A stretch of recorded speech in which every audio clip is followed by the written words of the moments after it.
नमस्कार। Shiv learning education point में एक बार फिर से आपका स्वागत है। आज हम नया संसद भवन हमारी आकांक्षा व अस्मिता का प्रतीक निबंध समझेंगे, पढ़ेंगे। चलते हमारे टॉपिक की तरफ। सबसे पहले तो लंबे समय के बाद वीडियो डालने के लिए आपसे क्षमा चाहते हैं। कृपया वीडियो को लाइक करें, चैनल को सब्सक्राइब करें और हमें भविष्य में मोटिवेशन प्रदान करें। भूमिका 28 मई 2023 का दिन था, जब यह संयोग ही था कि इस दिन सावरकर जयंती भी थी। इस दिन भारत के प्रधानमंत्री श्री नरेंद्र मोदी जी ने देश के नया संसद भवन जनता को समर्पित किया।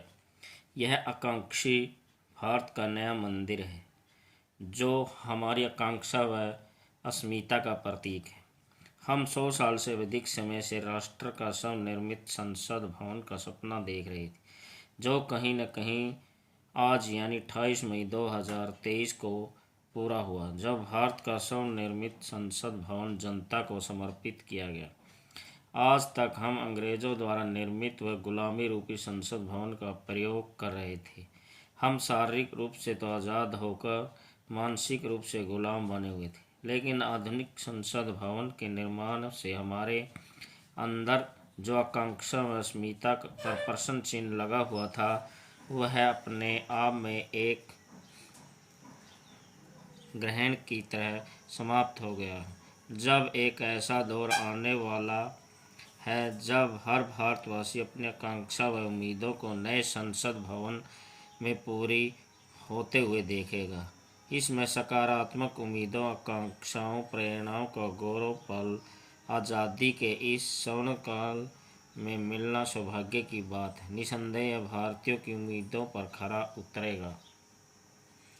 एक भारत श्रेष्ठ भारत के दर्शन।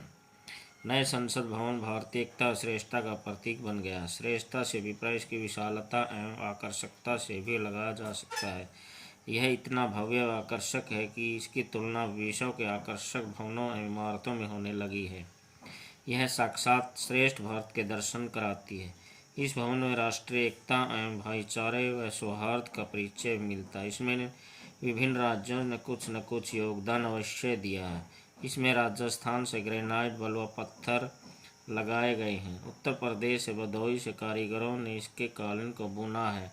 अगरतला का बांस प्रयोग किया गया। सागौन की लकड़ी महाराष्ट्र नागपुर से मंगाई गई है। राजस्थान के समर्थपुरा का सैंडस्टोन इस्तेमाल हुआ है। अशोक चक्र का प्रतीक मध्य प्रदेश के इंदौर से लाया गया है। चरखी दादरी हरियाणा से रेत को मंगवाया गया है। लाखा जैसलमेर से मंगवाया गया है। केसरिया ग्रीन स्टोन उदयपुर से मंगवाया गया है। प्लाई एस ब्रिक्स जो हरियाणा से मंगवाया गया है। LSRS फॉल सीलिंग स्टील संरचना दमन एवं दीव से मंगवाया गया है। क्रॉस वर्क ब्रिक्स क्रोस्ट गुजरात के अहमदाबाद से मंगवाया गया है। इस नए संसद भवन में लोकसभा एवं राज्यसभा के सांसदों का प्रतिनिधित्व अलग अलग राज्यों से रहा है। इसलिए नया संसद भवन एक भारत श्रेष्ठ भारत का अनूठा एवं अनुपम उदाहरण पेश करता है। पुराने व नए संसद भवन में तुलनात्मक विश्लेषण। पुराने भवन का डिजाइन आर्किटेक्ट एडविन लुटियंस और हर्बर्ट बेकर ने तैयार किया था, जबकि संसद के नए भवन का डिजाइन गुजरात की स्वदेशी कंपनी HCP ने तैयार किया है। पुराने संसद भवन का उद्घाटन 18 जनवरी 1927 को गवर्नर जनरल लॉर्ड इरविन ने किया था। 5 अगस्त 2019 को तत्कालीन राष्ट्रपति एवं राज्यसभा के सभापति वेंकैया नायडू और लोकसभा अध्यक्ष ओम बिरला में आधुनिक संसद भवन का प्रस्ताव पेश किया। 10 दिसंबर 2020 को प्रधानमंत्री नरेंद्र मोदी ने नए संसद भवन की आधारशिला रखी। 28 मई 2023 को प्रधानमंत्री नरेंद्र मोदी ने नए संसद भवन का उद्घाटन किया।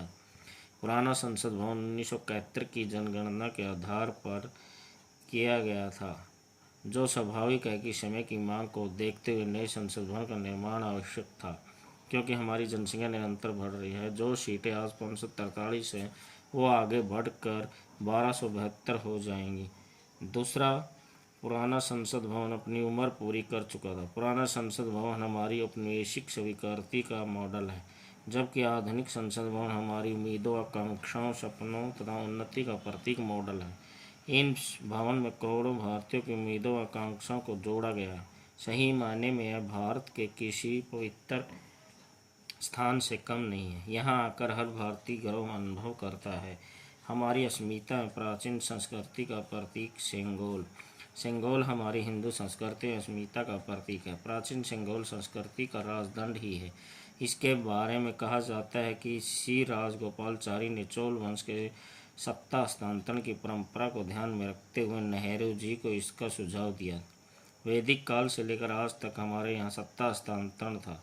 राज्यारोहण के दौरान ज्ञानी जनों द्वारा राजधन प्रदान करने का विवरण है। सेंगोल शब्द तमिल शब्द सेमई से निकला है, जिसका अर्थ होता है नीति परायणता। सेंगोल एक राजदंड होता है। जब एक राजा दूसरे राजा को सत्ता सौंपता था तो सेंगोल भी सौंपता था। जब भारत पहली बार 15 अगस्त 1947 को आज़ाद हुआ तो 14 अगस्त 1947 की रात्रि को तमिल पुरोहितों द्वारा वायसराय लॉर्ड माउंटबेटन को और फिर उसके बाद पंडित नेहरू को सौंपा गया। सेंगोल एक 5 फीट लंबा चांदी से बना है और उस पर सोने की परत चढ़ाई गई है। इसमें नंदी न्याय के पोषक के रूप में साथ साथ राष्ट्रीय एकता अखंडता का प्रतीक है। इन सब प्रयासों का मतलब यह नहीं है कि यह एक महत्वाकांक्षा का प्रतीक है, पितु इससे भी आगे हमारी प्राचीन संस्कृति, सभ्यता एवं परंपरा का अनूठा एवं अनुपम नमूना है। जब हमें लोकसभा स्पीकर के पास लगाया जाएगा तो निसंदेह इससे एक सकारात्मक ऊर्जा व शक्ति का उदय होगा, जो हमें सदियों तक प्रेरणा देती रहेगी। नए संसद भवन की वास्तुकला और निर्माण शैली। नए संसद भवन के निर्माण में स्वदेशी वास्तुकला व शैली का प्रयोग किया गया है। आधुनिक हाईटेक व बैठकों को आवश्यकताओं का ध्यान रखा गया है। इसका आकार त्रिभुजाकार है। यह 64,000 वर्ग किलोमीटर में बना है। इस भवन की 4 मंजिलें तथा इसके 3 मुख्य द्वार हैं। इनमें वीआईपी के लिए अलग अलग प्रवेश की व्यवस्था है, वहीं सांसदों आगंतुकों के लिए अलग अलग प्रवेश की व्यवस्था की गई है। इसी कारण नई संसद अपने आप में अनुपम, आकर्षक, रोमांचकारी तथा अनूठी। नए संसद भवन को लगभग 150 वर्षों तक प्रयोग किया जा सकता है। यह एक भूकंप रोधी है तथा इसमें भारतीय आर्किटेक्चर डिजाइनर का प्रयोग किया गया है।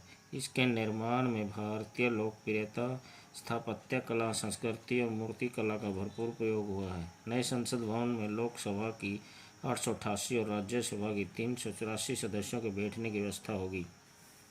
इसका लोकसभा भवन राष्ट्रीय पक्षी मोर थीम पर आधारित है। राज्यसभा का भवन लोटस थीम यानी राष्ट्रीय फूल पर आधारित है। इसका भवन पर्यावरण के अनुकूल और हरित भवन होगा, जो सस्टेनेबल भविष्य के प्रति भारत की प्रतिबद्धता को प्रदर्शित करता है। कुल मिलाकर इसके निर्माण में स्वदेशी भारतीय सांस्कृतिक भवन निर्माण शैली तथा वास्तुकला शैली का प्रयोग बहुत बारीकी से किया गया है। आने वाले सैकड़ों वर्षों तक भारतीय प्राचीन सांस्कृतिक कलात्मक शैली का प्रदर्शन करता रहेगा। नए भवन की याद में 75 रुपये का सिक्का जारी किया गया। प्रधानमंत्री नरेंद्र मोदी ने नए संसद भवन के उद्घाटन के दौरान एक विशेष डाक टिकट के साथ साथ 75 रुपये का सिक्का भी जारी किया गया। इस सिक्के का वजन 35 ग्राम है। इस पर नए संसद भवन का परिसर तथा शिलालेख उसकी छवि के साथ होगा। इसका निर्माण 50% चांदी, 40% तांबा, 5% निकल और 5% जस्ता मिलाकर किया गया है। इसके नीचे संसद भवन के नीचे 2023 उकेरा जाएगा। इस सिक्के के एक तरफ अशोक चक्र, सिंह शतब और सत्यमेव जयते उकेरा गया है। उसके ऊपरी परिधि पर संसद संकुल तथा देवनागरी लिपि में और नीचे परिधि पर पार्लियामेंट कॉम्प्लेक्स अंग्रेजी में लिखा गया है। अब हमारे दिमाग में एक प्रश्न चिन्ह पुट होता है कि आखिरकार इस 75 रुपये के सिक्के को क्यों बनाया गया। आपको बता दें कि इस प्रकार के स्मारक सिक्कों का प्रयोग लेन देन के लिए प्रयोग नहीं किया जाता। यह सिक्का आम लोगों के प्रयोग के लिए नहीं है, यानी इसमें कोई खरीदारी नहीं की जा सकती। इस तरह के सिक्के किसी खास मौके पर जारी किए जाते हैं। 1964 से अब तक लगभग 150 सिक्के जारी किए गए। इस 75 रुपये के सिक्के का वर्तमान मूल्य 1300 रुपये है। इसे खरीदारी के लिए अतिरिक्त सरकारी सूचना का इंतजार करना होगा।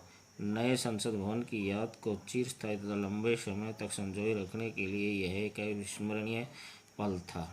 अनाम मजदूरों की मेहनत का साक्षी। नया संसद भवन अनाम मजदूरों की प्रेरणा का जीता जागता उदाहरण बनेगा। इस भवन को बनाने में जिन सैकड़ों अनाम मजदूरों ने अपना परिश्रम देकर यह अद्भुत भव्य आकर्षक भवन का निर्माण किया है, जब तक यह भवन रहेगा इस मेहनतकश मजदूरों का श्रम इनके कण कण में उनकी मेहनतकश भावना को उजागर करता रहेगा।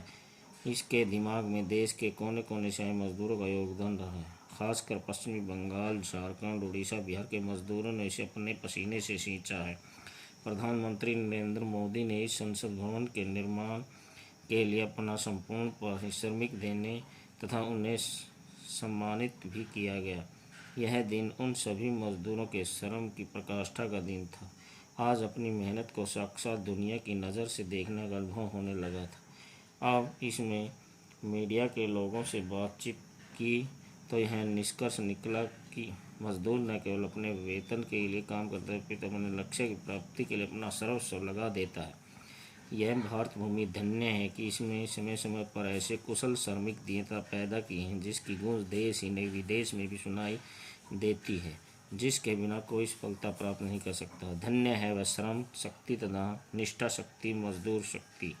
सर्वधर्म प्रार्थनाओं का महत्व।